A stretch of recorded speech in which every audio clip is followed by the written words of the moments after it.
ದೃಶ್ಯ 3. ಭೀಮ್ರಾವ್ ಕೇಳು, ಇನ್ನು 3 ಗಂಟೆಗಳಲ್ಲಿ ಕೋಟೆಯ ಒಳಗೆ ಇದ್ದವರೆಲ್ಲ ಹೊರಗೆ ಬಂದು ಕೋಟೆಯನ್ನು ವೆಕೆಟ್ ಮಾಡಿ ಸರೆಂಡರ್ ಆಗದಿದ್ದರೆ ಗಂಭೀರ ಪರಿಣಾಮ ಎದುರಿಸಬೇಕಾಗಿತ್ತು. ಎಚ್ಚರ. ನಿಮ್ಮ ದೊಡ್ಡ ಬೆದರಿಕೆಗೆಲ್ಲ ಬೆದರಿ ಗೊತ್ತಿಲ್ಲ ಈ ಭೀಮ್ರಾವ್ಗ. ನಮ್ಮ ಗುರಿ ಏನಿದ್ರು ಈ ನೆಲದಿಂದ ಅಟ್ಟದೊಂದೇ. ಗೆದ್ರೆ ಸ್ವಾತಂತ್ರ್ಯ, ಸತ್ತರೆ ವೀರ ಸ್ವರ್ಗ.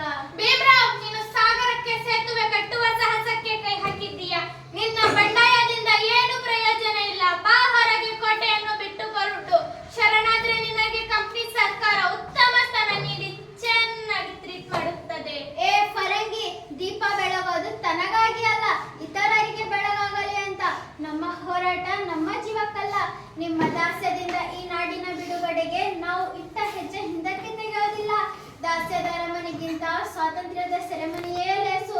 ಕ್ರಾಂತಿ ಅಂದ್ರೆ ಹಿಮ್ಮುಖವಾಗಿ ನಡೆಯುವುದಿಲ್ಲ. ಜೈ ಕನಕರಾಯ, ಜೈ ಮೃಡಗಿರೀಶ, ಜೈ ವೀರಭದ್ರ, ಜೈ ಮೃಡಗಿರೀಶ. Fire fire. ಅಯ್ಯೋ ಎಚ್ಚರಗೌಡ.